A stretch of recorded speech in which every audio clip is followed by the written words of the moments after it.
Iran युद्ध रविवार रात को नाटकीय रूप से तेज हो गया। चलिए सीधे मुद्दे पर आते हैं।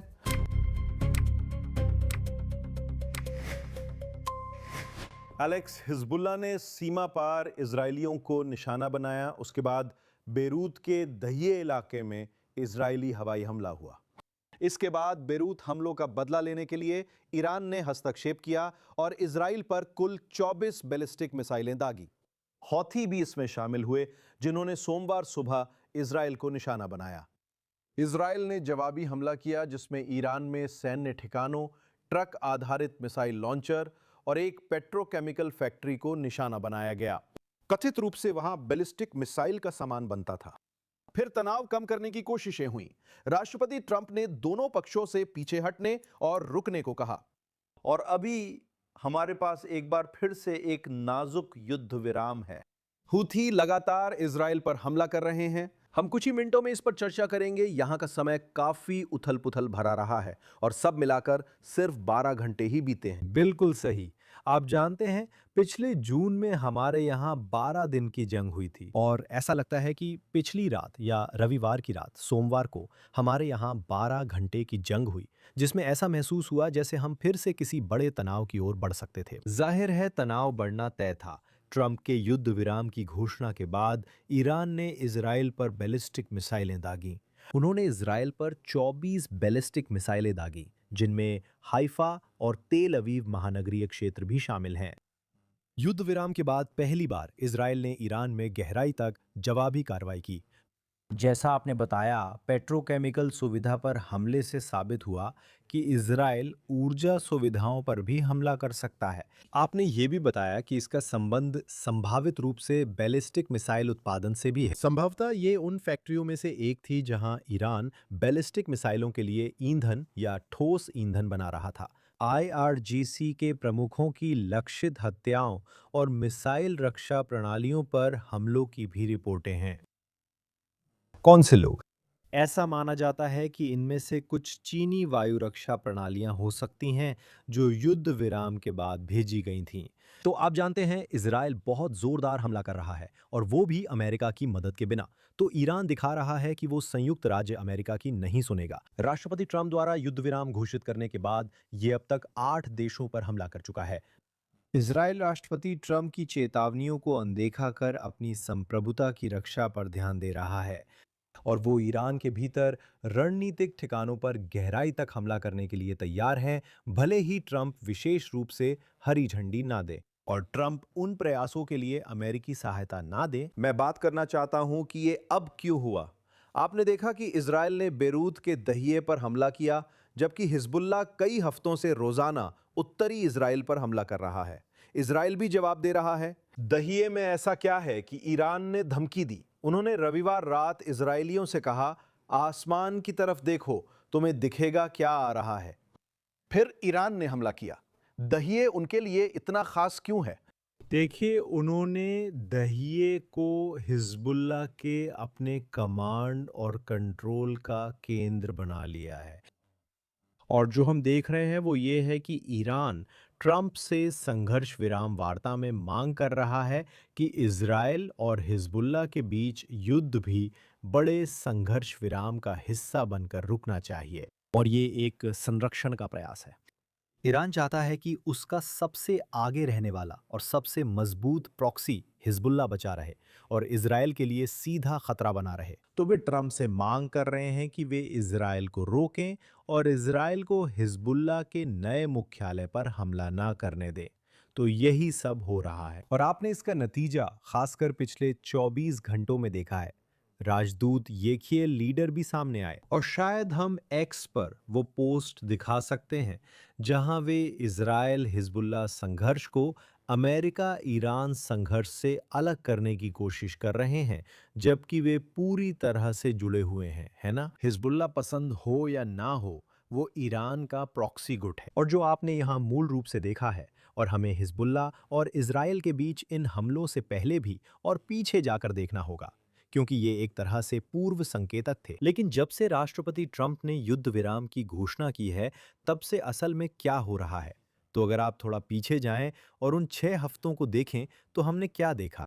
हमने देखा कि इजराइल और संयुक्त राज्य अमेरिका ने ईरान को बुरी तरह पस्त कर दिया। उन्होंने सर्वोच्च नेता को मार गिराया। उन्होंने आईआरजीसी के वरिष्ठ कमांडरों को भी खत्म कर दिया। उन्होंने missile defence, air defence, missile उत्पादन और सभी प्रमुख परमाणु सुविधाओं पर हमला किया। और ईरान पूरे मध्य पूर्व में 11 अलग-अलग देशों पर बैलिस्टिक मिसाइलें दाग रहा था। उनमें से कई इजराइल गईं, लेकिन सभी नहीं। मुझे लगता है कि इजराइल से ज्यादा मिसाइलें संयुक्त अरब अमीरात व अन्य देशों को भेजी गई थीं।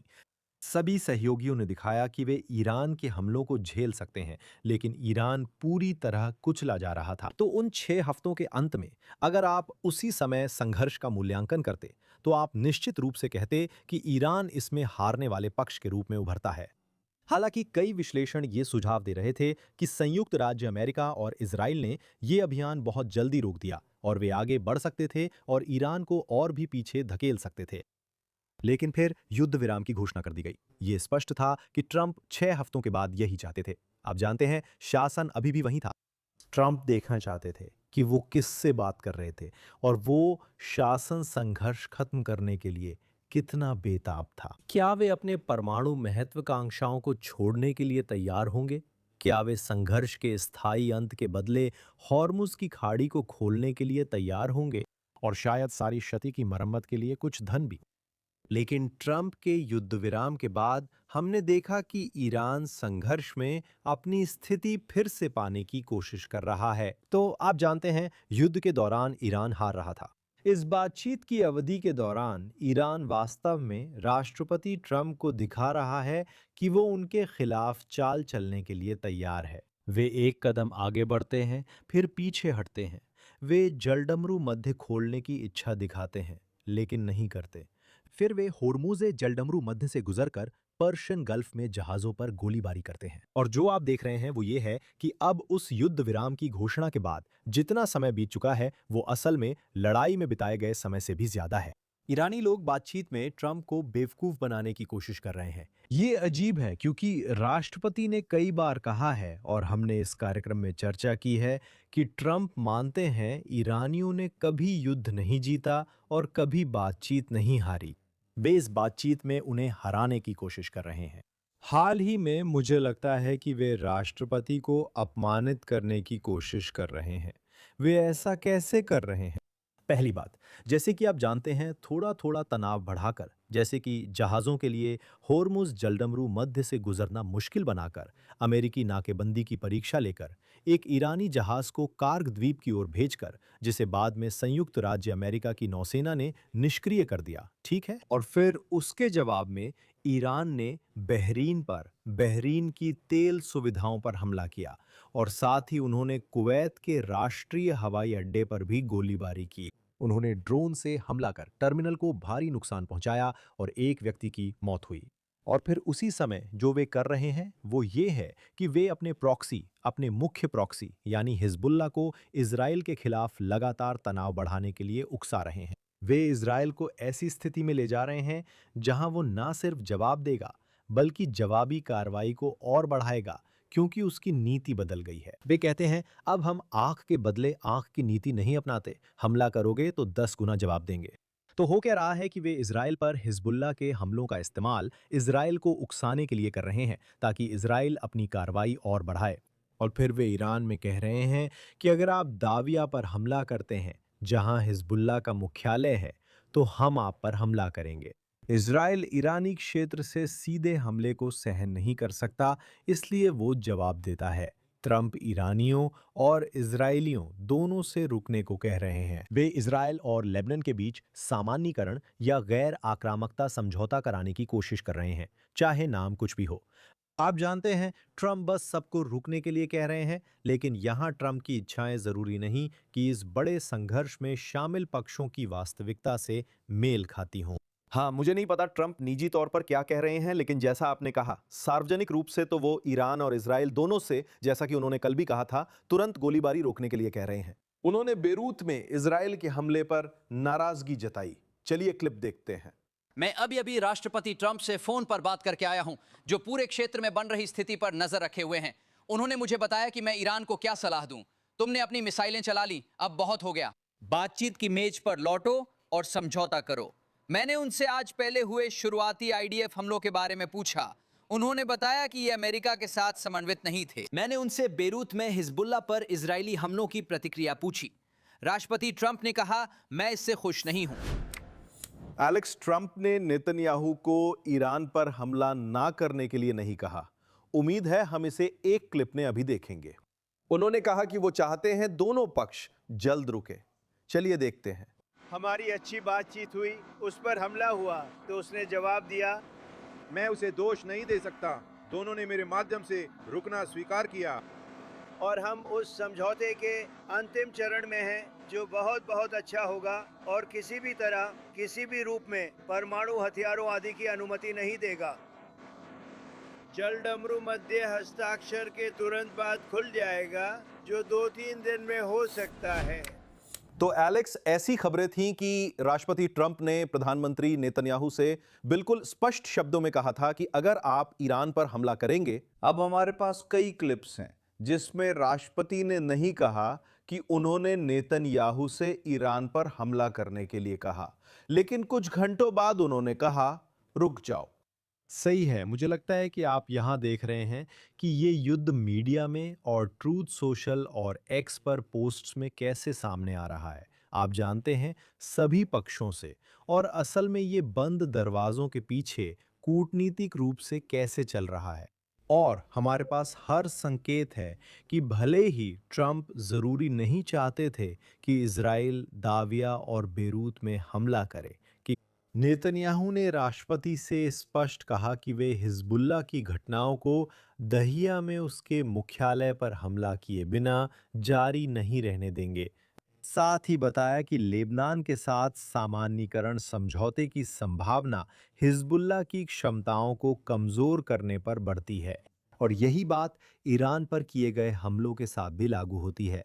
राष्ट्रपति ट्रंप स्पष्ट रूप से यही पसंद करते अगर इजराइल बस उन हमलों को सहन कर लेता, लेकिन इजराइल समझता है कि जब आप हिजबुल्लाह को बिना जवाब दिए हमला करने देते हैं तो आप एक नई हकीकत बना रहे हैं, जहां वे समझते हैं कि वे बिना किसी सजा के हमला करते रह सकते हैं, और यही बात ईरान के साथ भी लागू होती है। तो नेतन्याहू ने समझाया कि वे किसी भी हालत में ये नहीं होने दे सकते कि 24 बैलिस्टिक मिसाइलें इजरायली क्षेत्र में दागी जाएं, और उसके लिए ईरान को बहुत बहुत भारी कीमत ना चुकानी पड़े। अब जो कीमत उन्होंने चुकाई वो पूरी कीमत नहीं थी। ठीक है, ऐसी रिपोर्टें हैं कि इजराइल ईरान के अंदर एक बड़े जवाबी हमले के लिए विमानों को तैयार कर रहा था। वे शायद रनवे पर भी थे। बिल्कुल सही। हमने सुना है कि वे रनवे पर थे, लेकिन हमने ये भी सुना है कि जब वायुसेना के प्रमुखों ने ये देखा, ट्रंप ने कहा कि वो नेतन्याहू से कहने वाले थे कि वो रुक जाएं, कि उन्होंने नेतन्याहू से बातचीत से पहले ही पीछे हटना शुरू कर दिया, क्योंकि उन्हें हरी झंडी नहीं मिलने वाली थी। लेकिन नेतन्याहू और एयरफोर्स बड़ी जवाबी कार्रवाई की तैयारी कर रहे थे। तो जो आपने देखा, जो इजराइल ने किया, वो काफी हद तक प्रतीकात्मक था उसकी तुलना में जो हो सकता था। मुझे लगता है इजराइल ईरान के साथ पूर्ण युद्ध के लिए तैयार था, लेकिन साफ था कि ट्रंप ऐसा नहीं चाहते थे।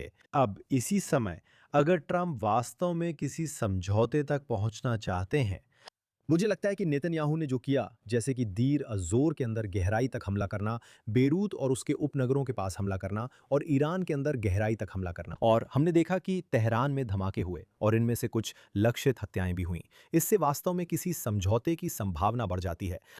जैसे ईरान जो इन वार्ताओं को फैलाकर करने की कोशिश कर रहा था, उसका मकसद ये था कि ट्रंप के सैन्य संघर्ष में लौटने की संभावना कम से कम होती जाए, और इससे ये संभावना भी बढ़ जाती थी कि ईरान वार्ताओं में अपनी मांगे और बढ़ा देगा। जब इजराइल वास्तव में ईरानी शासन पर सीधे सैन्य दबाव डालता है तो वही चीज ईरानियों को ज्यादा डराती है और उन्हें वार्ता की मेज पर आने और समझौते पर हस्ताक्षर करने के लिए ज्यादा मजबूर करती है। इसी समय एलेक्स, राष्ट्रपति ट्रंप कह रहे थे कि वे अगले 2 हफ्तों में ईरान पर पूर्ण जीत की घोषणा कर सकते हैं। चलिए क्लिप देखते हैं। मुझे लगता है कि हम वो लड़ाई जीत रहे हैं, लेकिन असली जीत अगले 2 हफ्तों में होगी, जब हम पूरी तरह से जीत की घोषणा करेंगे। ये पूरी तरह से जीत होगी, ये जल्द होगा और तेल की कीमतें नीचे आ जाएंगी। तो एलेक्स, शायद 2 हफ्तों में पूरी जीत की घोषणा अमेरिकी राष्ट्रपति ट्रंप द्वारा अगले गेम के बाद की जाएगी। उन्होंने कहा कि ये कुछ दिनों या हफ्तों की बात हो सकती है। चलिए उस क्लिप को देखते हैं। हमारी ईरान में और ईरान के साथ लगातार बातचीत चल रही है जो रुकी नहीं है, और हमें अब से 1 या 2 दिनों में कम से कम एक अंदाजा हो सकता है, लेकिन मुझे लगता है कि सब कुछ ठीक चल रहा है। क्या आप 2-3 दिन या 2-3 हफ्ते के लिए जा रहे हैं? 2 या 3 दिन। आप एक कागज के टुकड़े पर साइन करेंगी? नहीं, हमारे पास इसे करने का अच्छा मौका है। हमारे पास एक साइन किया दस्तावेज होगा जो बमबारी से भी ज्यादा मजबूत होगा। और जितना हमने देखा है, मुझे नहीं लगता कि ये समझौता संभव है, बल्कि इसका उल्टा है। मुझे लगता है कि जो हमने अभी देखा है वो एक भड़कना है, जो ये दिखाता है कि युद्ध खत्म नहीं हुआ है और आप फिर से ऐसी स्थिति में आ सकते हैं जहां अक्सर इस तरह की घटनाएं होती रहेंगी। इस युद्ध के दूसरे मोर्चों पर, जैसे गाजा, लेबनान और अब ईरान के साथ, आपने देखा है कि कई बार तनाव भड़का है और ये सिलसिला काफी पहले से चला आ रहा है। अगर आप युद्ध के काफी पहले के समय में जाएं, तो आपको याद होगा कि इजराइल ने इस्माइल हनिये की हत्या कर दी थी, जो हमास के प्रमुखों में से एक थे। हमास के पोलित ब्यूरो प्रमुख थे। वो तेहरान में ईरानी राष्ट्रपति के अंतिम संस्कार में शामिल होने गए थे, जिनकी हेलीकॉप्टर दुर्घटना में मौत हो गई थी।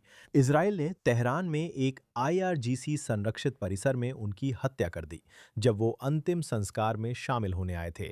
और उसके तुरंत बाद हसन नसरल्लाह की बेरूत के अंदर और उनके मुख्यालय के भूमिगत हिस्से में हत्या कर दी गई। ये तब हुआ जब नेतन्याहू संयुक्त राष्ट्र में भाषण देने जा रहे थे। और फिर क्या हुआ? पहली बार ईरान ने सीधे इजराइल पर हमला किया। ये पहली बार था जब ऐसा हुआ। तनाव में बड़ी बढ़ोतरी थी, क्योंकि पहले ये सिर्फ प्रॉक्सी युद्ध था। आप जानते हैं, हमास, हिजबुल्ला, हूथी, ये सभी इजराइल पर हमला कर रहे थे, लेकिन कभी भी ईरान से सीधे इजराइल पर बैलिस्टिक मिसाइलें नहीं गई थीं। ये मूल रूप से 2024 का अक्टूबर था।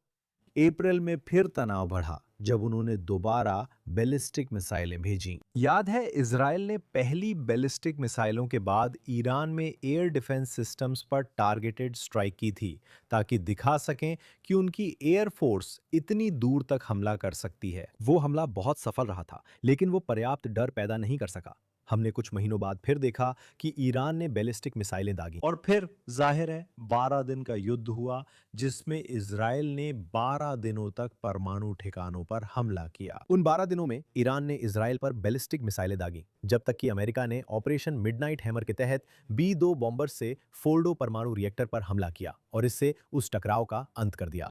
और वो, आप जानते हैं, एक बड़ा संघर्ष था, लेकिन वो असली बड़ा संघर्ष नहीं था। असली बड़ा संघर्ष तो अभी हाल ही में फरवरी के अंत में शुरू हुआ, जो 6 हफ्तों तक चला और ऑपरेशन एपिक फ्यूरी के तहत संयुक्त राज्य अमेरिका के नेतृत्व में हुआ। हाँ, ट्रंप और वो, क्या आप जानते हैं, उन्हें लगा 6 हफ्ते काफी हैं। शासन अभी भी है। हमें नहीं पता कि क्या कुछ और हफ्तों में ये शासन सचमुच हट जाएगा। तो चलिए अपने नुकसान को यही रोकते हैं और देखते हैं कि क्या हमने ईरानियों पर इतना दबाव बना दिया है कि वे कोई समझौता कर लें। अब नेतन्याहू ने हमेशा इस पूरे संघर्ष में हर मोर्चे पर यही कहा है कि दुश्मनों के साथ समझौता तभी हो सकता है जब उन पर गोलाबारी जारी हो। ट्रंप को उम्मीद थी कि धमकी ही काफी होगी, लेकिन जैसा कि आप देख सकते हैं, ऐसा नहीं है। आप जानते हैं, अगर अमेरिका और इजराइल अभी भी हमला कर रहे होते, तो ट्रंप के पास समझौता कराने का मौका कहीं ज्यादा बेहतर होता। ये रास्ता ट्रंप ने नहीं चुना। नतीजतन हम क्या देखते हैं कि आगे और टकराव भड़कने वाले हैं। हम इससे जो सीख रहे हैं वो ये है कि युद्ध अभी खत्म नहीं हुआ है। आगे और टकराव भड़कने की संभावना है। ईरान ने दिखा दिया है कि वो संयुक्त राज्य अमेरिका के राष्ट्रपति की बात जरूरी नहीं मानेगा कि वे संयुक्त राज्य अमेरिका के राष्ट्रपति के दुश्मन हैं। और इजराइल अपने सुरक्षा हितों को किसी के द्वारा तय नहीं होने देगा, चाहे वो कोई मित्र राष्ट्रपति हो, चाहे वो राष्ट्रपति ट्रंप ही क्यों ना हो। वे वही करेंगे जो उन्हें अपने रणनीतिक हित में सही लगेगा। और इससे ये संभावना और भी बढ़ जाती है कि ईरान का ये खतरा, ये मोर्चा भी बाकी मोर्चों की तरह बन जाए, जैसे हमास, हिजबुल्ला, जहां बड़े ऑपरेशन होते हैं, अस्थायी विराम होते हैं, कभी लंबे विराम होते हैं, कभी छोटे ऑपरेशन होते हैं, कभी अचानक तनाव बढ़ जाता है, कभी युद्ध विराम होता है और फिर सब कुछ दोबारा शुरू हो जाता है। तो यहाँ और तनाव बढ़ने की और सैन्य अभियानों की संभावना, मुझे लगता है कि पिछले 36 घंटों में जो हुआ है उससे और बढ़ गई है। एलेक्स, ये सब कहते हुए आज सुबह ये बात पूरे इजरायली मीडिया में चल रही थी, संयुक्त राज्य अमेरिका के उपराष्ट्रपति जेडी वेंस द्वारा दिए गए बयान, जिसमें उन्होंने मूल रूप से कहा कि एक समझौता होने वाला है, चाहे इजराइल को पसंद आए या नहीं। चलिए इस क्लिप को देखते हैं। इजराइल और अमेरिका के कई साझा हित हैं, लेकिन कुछ मामलों में हमारे हित अलग होते हैं। और मुझे लगता है कि राष्ट्रपति ने यहाँ बहुत स्पष्ट रूप से कहा है कि जहां इजराइल के अपने कुछ उद्देश्य हैं, वहीं संयुक्त राज्य अमेरिका का ईरान में मुख्य उद्देश्य ये सुनिश्चित करना है कि ईरान के पास परमाणु हथियार ना हो। और वास्तव में पिछले कुछ महीनों में जो हुआ है, बल्कि सच कहें तो पिछले 1.5 साल में, उसकी वजह से हमने वो माहौल बनाया है जिसकी जरूरत थी, जहां राष्ट्रपति मानते हैं और मुझे लगता है कि वो सही हैं कि हम ईरान के परमाणु समझौते का दीर्घकालिक समाधान हासिल कर सकते हैं। अब इजराइल को ये पसंद आ सकता है या शायद ना भी आए, लेकिन मूल रूप से हमें लगता है कि ये संयुक्त राज्य अमेरिका के सर्वोत्तम हित में है। देखिए, सबसे पहले एलेक्स, मैं कहूंगा कि इजराइल की सबसे बड़ी चिंता शायद यही है, जैसे कि संयुक्त राज्य अमेरिका की है, कि वे परमाणु संपन्न ईरान नहीं चाहते। लेकिन जाहिर है हमारे और भी हित हैं। बैलिस्टिक मिसाइल खतरा, ईरान की सरकार, हम नहीं चाहते कि यह संघर्ष पीढ़ी दर पीढ़ी चलता रहे। जेडी वेंस की टिप्पणियों पर आपकी राय? देखिए, मुझे लगता है कि यहाँ साफ तौर पर जो दिखता है वो ये है कि अमेरिकी प्रशासन के भीतर मतभेद हैं। हमने रिपोर्ट सुनी है, उदाहरण के लिए, कि विदेश मंत्री मार्को रूबियो राष्ट्रपति को मनाने में बहुत अहम भूमिका में थे। रविवार रात ईरान द्वारा इजराइल पर बैलिस्टिक मिसाइलें दागे जाने पर इजराइल को ईरान पर पलटवार करने का पूरा अधिकार और जिम्मेदारी थी। और जो आप यहाँ देख रहे हैं वो ये है कि जेडी वेंस की राय अलग है कि हमें इस युद्ध में शामिल होने की ज़रूरत नहीं है। और मुझे लगता है कि वेंस इस पक्ष से आ रहे हैं जो संयुक्त राज्य अमेरिका में, जिसे आप अलगाववादी खेमे के रूप में जानते हैं, उसके करीब है। वेंस के बारे में अफवाह है कि वो राष्ट्रपति पर दबाव डाल रहे हैं कि वो इस संघर्ष को जल्दी ख़त्म करें, जबकि शायद रूबियो हेक्सेथ निश्चित रूप से माइक हकाबी, जो कि इजराइल में अमेरिकी राजदूत हैं, वे ईरान के खिलाफ अमेरिका की सैन्य कार्रवाई बढ़ाने के पक्ष में हैं। इसलिए आपको सोचना होगा कि इस राष्ट्रपति के बाद क्या होगा। अगर आपने वो क्लिप देखी हो तो दिलचस्प था।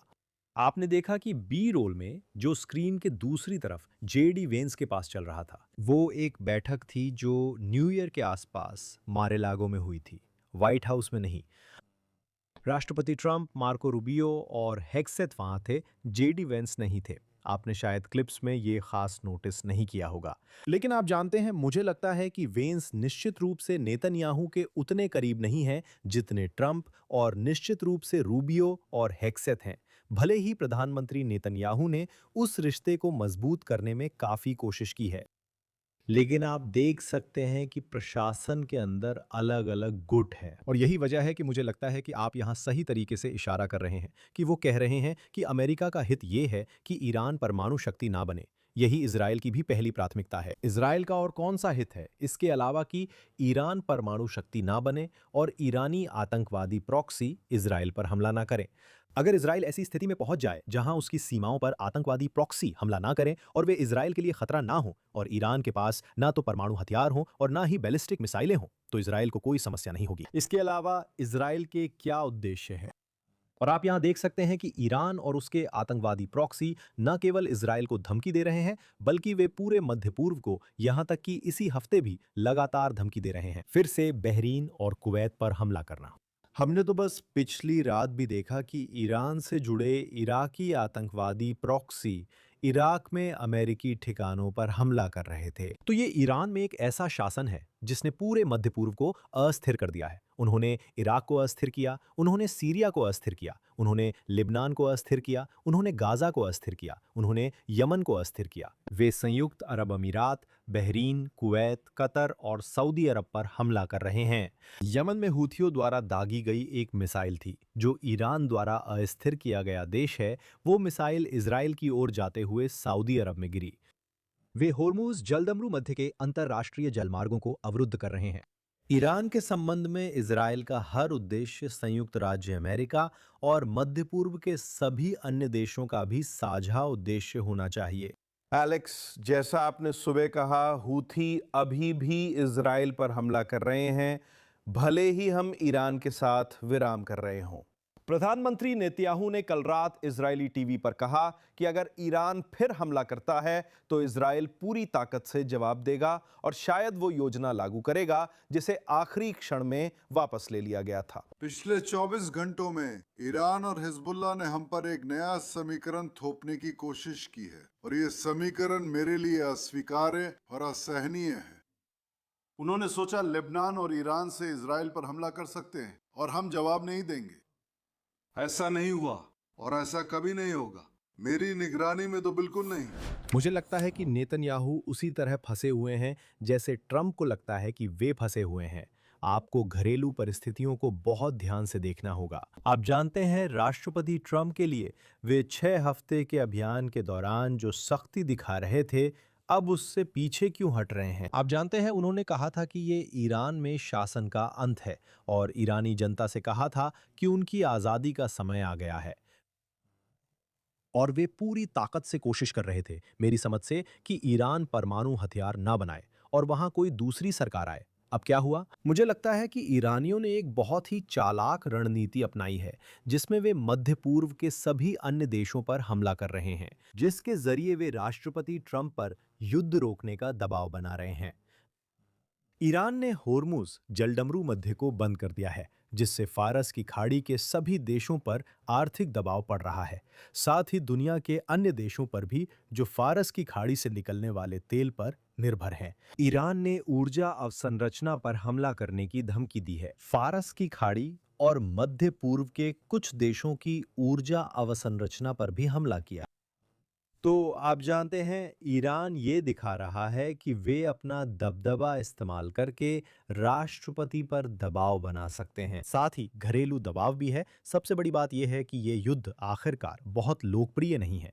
निश्चित रूप से डेमोक्रेट्स नहीं चाहते कि ईरान के साथ युद्ध हो। याद रखिए, डेमोक्रेट्स ईरानियों को पैसे देने का दबाव बना रहे थे जो अमेरिकी सैन्य अभियान के विपरीत है। और फिर आपके पास वे लोग भी हैं जो ज्यादा अलगाववादी पक्ष में हैं। मान लीजिए यूएस राजनीतिक स्पेक्ट्रम के मेगा पक्ष और रिपब्लिकन पार्टी में जो कह रहे हैं अरे हम मध्य पूर्व में युद्ध नहीं चाहते, हम कभी न खत्म होने वाले युद्ध नहीं चाहते। इसीलिए ट्रंप पर गैस की कीमतें घटाने और युद्ध रोकने का दबाव है चूंकि वे मध्यावधि चुनाव की ओर बढ़ रहे हैं। अब नेतन्याहू अक्टूबर के अंत में चुनाव का सामना करने वाले हैं, है ना? और अगर युद्ध यहीं खत्म हो जाता है और ईरान विजेता के रूप में या कम से कम मजबूत के रूप में दिखाई देता है कि उन्होंने संयुक्त राज्य अमेरिका पर अपनी शर्तें थोप दी हैं कि वे अभी भी परमाणु क्षमता की ओर तेजी से बढ़ रहे हैं। उनके पास अब भी संवर्धित यूरेनियम है जो नेतन्याहू की विफलता लगता है। तो भले ही नेतन्याहू को कुछ हद तक, मुझे नहीं पता सही शब्द क्या है, मैं आज्ञाकारी कहना नहीं चाहता, लेकिन उन्हें अमेरिका के राष्ट्रपति के प्रति सम्मानजनक रवैया रखना होता है। बिल्कुल, क्योंकि 6 हफ्तों के संघर्ष में जो हासिल हुआ वो अमेरिका के बिना संभव नहीं था। प्रधानमंत्री को अभी भी ये दिखाना है कि युद्ध का प्रबंधन उन्हीं के हाथ में है और वो इजरायल की जीत तक युद्ध जारी रखेंगे। ये एक प्रधानमंत्री हैं जिन्होंने पूरी जीत की बात की थी और निश्चित रूप से आप ऐसी स्थिति में हैं जहां ये पूरी जीत नहीं है। सही है, हमास के खिलाफ पूरी जीत नहीं है, हिजबुल्लाह के खिलाफ पूरी जीत नहीं है, ये पूरी जीत नहीं है। यहां साफ दिखता है कि ईरान के खिलाफ पूरी जीत नहीं मिली है। नेतन्याहू के घरेलू विचार हैं और वो कुछ मुश्किल में है। आप जानते हैं उन्हें यह दिखाना है कि इजरायल ताकत के साथ जवाब दे रहा है। उन्हें राष्ट्रपति ट्रंप के साथ उस जटिल संबंध को संभालना है और साथ ही इजरायलियों को यह भी दिखाना है कि वो लगातार मजबूत और नियंत्रण में है। और मैं आपको बताऊं कि आप जानते हैं रविवार की रात को आप जानते हैं हमने ईरान के उन पहले हमलों को देखा था, पहली बैलिस्टिक मिसाइलें। शुरुआत में ये कुछ ही थीं और इजरायल में बहुत चिंता थी। इसका कारण ये नहीं था कि ईरान बैलिस्टिक मिसाइलें दाग रहा था और इजरायलियों को शेल्टर में जाना पड़ेगा। इजरायली लोग ऐसा करने के लिए तैयार हैं। चिंता इस बात की थी कि नेतन्याहू जवाब देंगे या नहीं। मैं कहूंगा जिन चैनलों पर मैं आमतौर पर बात करता हूं उन सभी लोगों का यही कहना था कि नेतन्याहू को जवाब देना ही होगा, नेतन्याहू को अब जवाब देना ही होगा। हाँ, और ये उसी का हिस्सा है। इन युद्धों से निपटने की समस्या भी यही है कि हम 24/7 multimedia social media news cycle में फंसे हुए हैं। यहाँ जहां हर कोई सबसे पहले बैलिस्टिक मिसाइलें और उनकी गतिविधियां देखता है और फिर वे tweets, social posts, media interview भी देखते हैं और हर कोई, हर कमेंटेटर भी रियल टाइम में प्रतिक्रिया दे रहा है। आप जानते हैं टेलीग्राम, व्हाट्सएप ग्रुप्स और एक्स पर सभी यही पूछ रहे हैं कि इस पल क्या होना चाहिए। और अब जानते हैं, मैं कुछ लोगों को समझाने की कोशिश कर रहा था जो बहुत उच्च स्तर के लोग हैं, जैसे आपको इंतजार करना होगा। ये सब कुछ हर सेकंड, हर पल में नहीं हो जाता। अगर इजराइल सुबह जवाब देता है तो भी वही है जैसे उसने कुछ घंटे पहले जवाब दिया हो। सही है? तो आपके अंदर ये सारी बेचैनी है कि अभी इसी पल क्या होने वाला है, जो इतिहास में किसी भी और युद्ध या संघर्ष में कभी नहीं रही। मैं आपसे सहमत हूं कि इजरायली लोग बम शेल्टर में जाने को तैयार हैं, चाहे एक हफ्ता हो या महीना, बस ये समस्या पीढ़ियों तक ना रहे। आज सुबह इजरायली रेडियो 103 एफएम पर मंत्री मिकी जोहर ने कहा कि अगली बार हिजबुल्लाह हमला करेगा तो हम तुरंत जवाब देंगे और बेरूत के दहिया इलाके पर फिर हमला करेंगे। उन्होंने चेतावनी दी, ईरानी हमें फिर आजमा कर देखें। उन्होंने कहा कि नेतन्याहू ने नियम बदल दिए हैं। ये साफ कर दिया है कि अगर ईरान हमें नुकसान पहुंचाने की हिम्मत करता है तो हम उन्हें बर्बाद कर देंगे। और वास्तव में आज सुबह आईडीएफ ने संभावित हमलों से पहले लेबनान के कुछ इलाकों, कुछ मोहल्लों के लिए निकासी आदेश जारी किए हैं। जैसा आपने कहा, ये युद्ध अभी खत्म नहीं है। चाहे ईरान से बातचीत या शांति समझौते की चर्चा आने वाले दिनों या हफ्तों में हो, लेकिन आज भी इस 12 घंटे के दौर के बाद इजराइल पहले ही इशारा कर रहा है, असल में लोगों की जान बचा रहा है, वैसे लोगों को निकासी के लिए कह रहा है। आप जानते हैं, लोग हमेशा इजराइल की आलोचना करते हैं। देखिए आप क्या कर रहे हैं, आप लोगों को जबरन निकासी के लिए मजबूर कर रहे हैं। असल में ये उनकी जान बचा रहा है, पर वो अलग मुद्दा है। मेरा कहना है कि हम अभी भी लेबनान पर हमला कर रहे हैं और ऐसा करने की तैयारी कर रहे हैं, यहां तक कि जब हम यहां बात कर रहे हैं। मुझे लगता है कि ये समझना बहुत जरूरी है कि यहाँ क्या हुआ है। ईरान ने कहा कि उनकी बढ़ोतरी इसलिए हुई क्योंकि इजराइल लेबनान में हमला कर रहा था। और फिर से राजदूत लाइटर और अन्य लोगों की उस पोस्ट का मकसद ये समीकरण बनाना है कि इजराइल की लेबनान के खिलाफ लड़ाई का ईरान के साथ अमेरिका की युद्ध विराम से कोई लेना देना नहीं होना चाहिए। ईरान खास तौर पर लेबनान और हिजबुल्लाह का इस्तेमाल इजराइल पर हमला करने के लिए एक अग्रिम प्रॉक्सी के रूप में कर रहा है, खास तौर पर इस मकसद से कि प्रधानमंत्री नेतन्याहू और राष्ट्रपति ट्रंप के बीच दरार पैदा की जा सके। सही है? तो ट्रंप ईरान से युद्ध विराम चाहते हैं और ईरान मान जाता है कि वे फायरिंग नहीं कर रहे।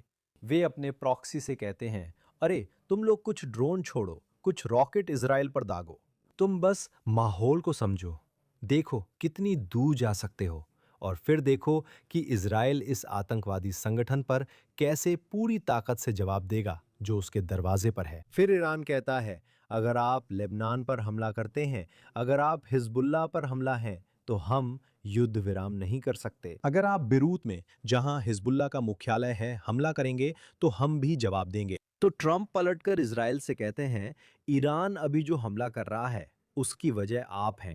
मुझे लगता है नेतन्याहू अभी बहुत चालाकी से यही करने की कोशिश कर रहे हैं। आप जानते हैं, वो जिस तरह युद्ध, संघर्ष, प्रशासन संभालते हैं, उसमें इजराइल के हिजबुल्लाह से युद्ध को अलग करना शामिल है। और इजराइल और लेबनान के बीच सामान्यीकरण वार्ता को संयुक्त राज्य अमेरिका, जिसमें इजराइल भी शामिल है, और ईरान के बीच सीधे युद्ध विराम से अलग करना। और आप देख सकते हैं कि जैसे ही इजराइल कहता है ठीक है, हम ईरान के खिलाफ वो बड़ा ऑपरेशन शुरू नहीं करेंगे, तो इसका असर तुरंत दिखता है। हम लेबनान के अंदर हमलों को तेज करने जा रहे हैं। जब आपने निकासी चेतावनी का जिक्र किया तो वो खास तौर पर टायर शहर भूमध्य सागर के तट पर के लिए थी, और टायर मुख्य रूप से एक ईसाई शहर है। और जो आपने वहां होते देखा है वो ये है कि हिजबुल्लाह अब वास्तव में खास तौर पर एक ईसाई शहर के अंदर काम कर रहा है, क्योंकि इसके कुछ कारण हैं। पहला कारण है कि उन्हें लगता है इजराइल किसी ईसाई शहर पर हमला नहीं करेगा, क्योंकि लेबनान के राष्ट्रपति ऑन भी ईसाई हैं। लेबनान की व्यवस्था के अनुसार राष्ट्रपति हमेशा ईसाई होता है, और अगर ऐसा है तो इजराइल मुख्य रूप से ईरान में ईसाई गुट के साथ बातचीत करेगा अगर इजराइल ईसाई शहर पर हमला कर रहा है। वे चाहते हैं कि ऑन इजराइल से नाराज हो और संबंध सामान्य ना करे, क्योंकि ईरान सबसे आखिरी यही चाहता है कि इजराइल लेबनानी सरकार के साथ बातचीत करे और उनके साथ सामान्य संबंध बनाए। पीआर के लिहाज से जब यहूदी ईसाई स्थलों पर हमला करते हैं तो इजराइल के खिलाफ अंतर्राष्ट्रीय अभियान बन जाता है। दिखाते हैं कि हम मध्य पूर्व में ईसाइयों के साथ क्या कर रहे हैं। असल में ईसाई इजराइल में जितना फल फूल रहे हैं उतना मध्य पूर्व के अन्य देशों में नहीं। बिल्कुल सही। यही तो वजहों में से एक है कि इजराइल ईसाइयों से कह रहा है, सुनो, हमें यहाँ काम करना है। तुम समझते हो क्यों? अपने घरों से बाहर निकलो, क्योंकि हम नहीं चाहते कि तुम मरो। हम जो करना चाहते हैं वो है आतंकवादी ढांचे को साफ करना, क्योंकि हमने बार बार देखा है कि हिजबुल्लाह ठीक वैसे ही जैसे हमास वे जमीन के नीचे सुरंगें बनाते हैं। वे निजी घरों का इस्तेमाल हथियारों और रॉकेटों के गोदाम के रूप में कर रहे हैं। इसके अलावा वे स्कूलों और अन्य सार्वजनिक सुविधाओं का भी इस्तेमाल कर सकते हैं। तो आप जानते हैं, इजराइल को बहुत सावधानी से काम करना पड़ता है। नागरिक आबादी को रास्ते से हटाना पड़ता है ताकि आतंकवादियों से लड़ सके। अब लेबनान के अंदर स्थिति गाजा से थोड़ी अलग है। गाजा में आबादी और हमास लगभग एक ही जैसे हैं। गाजा पट्टी में हमास का कोई असली विरोध नहीं है। वहां सभी सुन्नी मुस्लिम हैं और सभी ने हमास को वोट दिया है। उनके परिवार के सदस्य भी हमास का हिस्सा हैं। जब इजराइल हमास के शीर्ष और मध्य नेताओं को खत्म करता है तो गाजा में नए लोग उनकी जगह हथियार उठा लेते हैं। लेबनान के अंदर आपके पास एक अलग स्थिति है जिसमें हिजबुल्लाह एक शिया आतंकवादी संगठन है। ईरान में शियाओं का हिजबुल्लाह को समर्थन है, जो आबादी का 1/3 है। वहीं 1/3 सुन्नी मुस्लिम हिजबुल्लाह का समर्थन नहीं करते। उस देश की 1/3 आबादी ईसाई है जो हिजबुल्लाह का समर्थन नहीं करती। तो आप जानते हैं, लेबनान में ईसाइयों और सुन्नियों के लिए ये सबसे अच्छा होगा कि इजराइल वास्तव में हिजबुल्लाह को और कमजोर कर दे। एलेक्स, इस देश में कभी भी कोई पल उबाऊ नहीं होता, अच्छा हो या बुरा। यहाँ हमेशा कुछ ना कुछ होता रहता है। बिल्कुल भी उबाऊ पल नहीं है, खासकर पिछले 2.5 सालों में, जब से हमने 7 अक्टूबर की हत्या से लेकर आज तक का ये नया दौर शुरू किया है। कोई शक नहीं कि हम अब ज्यादा मजबूत हैं और उम्मीद है कि हम इन अभियानों का विस्तार जारी रखेंगे ताकि हमारे खिलाफ हिजबुल्लाह, हमास या ईरान जैसे खतरे खत्म किए जा सकें। JNS टीवी पर जेरूसलम मिनट देखें। ये विशेष संस्करण था जॉश हैस्टन JNS न्यूज़ के संवाददाता और एलेक्स ट्रेमन CEO के साथ। सुनिश्चित करें कि आप JNS टीवी द्वारा प्रदान की गई सारी शानदार सामग्री देखें। हमें सुपर थैंक्स दें, सब्सक्राइब करें और अब पहले से कहीं ज्यादा सच में इजराइल, मध्य पूर्व और पूरे यहूदी जगत की ताज़ा खबरों के लिए jns.org देखें। शानदार सप्ताह की शुभकामनाएं। अगले सप्ताह JNS टीवी के जेरूसलम मिनट में मिलेंगे।